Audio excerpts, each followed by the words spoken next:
नमस्कार. अमरावती आणि नागपूर विभागातील आदिवासी विभागाच्या आश्रमशाळा 30 जूनपासून सुरू होत आहेत.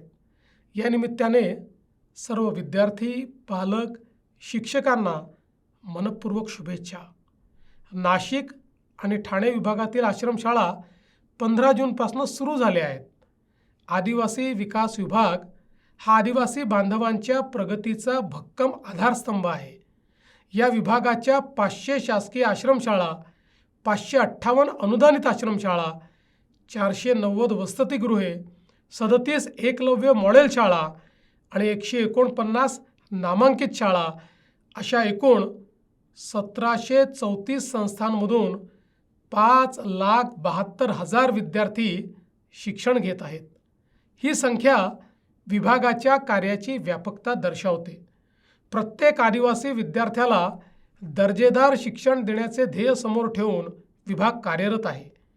एकही आदिवासी विद्यार्थी शिक्षणापासून वंचित राहू नये यासाठी विभागाने यंदा शासकीय आणि अनुदानित आश्रमशाळांमध्ये प्रवेशासाठी विशेष पुढाकार घेतला आहे. यासाठी नागपूर, अमरावती, ठाणे आणि नाशिक येथे कार्यशाळा आयोजित करण्यात आल्या. या कार्यशाळांमध्ये सर्व मुख्याध्यापक, शिक्षक आणि अधीक्षकांना सहभागी करून घेतले गेले. मला खात्री आहे की मुख्याध्यापक, शिक्षक, शिक्षकेतर कर्मचाऱ्यांनी गाव, वाड्या आणि पाड्यांवर जाऊन राबवलेली जनसंपर्क मोहीम आदिवासी मुलांना शाळेकडे वळवण्यासाठी निश्चित यशस्वी ठरेल. शिक्षणाचा दर्जा उंचावण्यासाठी 121 आश्रमशाळांमध्ये डिजिटल क्लासरूम्स, 73 शाळांमध्ये नमो विज्ञान केंद्र, निपुण महाराष्ट्र आणि माझी शाळा माझा स्वाभिमान असे अनेक उपक्रम हाती घेण्यात आले.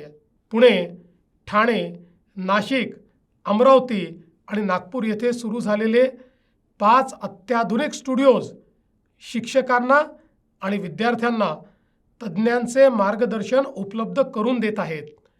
परिचारिकांची नियुक्ती, सकस आहार, बालस्नेही उपक्रम यासारखेही उपक्रम आरोग्य आणि उद्याचे उत्तम नागरिक घडवण्यासाठी उपयुक्त ठरत आहेत. सर्व विद्यार्थी, पालक, शिक्षकांना पुन्हा एकदा मनपूर्वक शुभेच्छा. जय हिंद, जय महाराष्ट्र.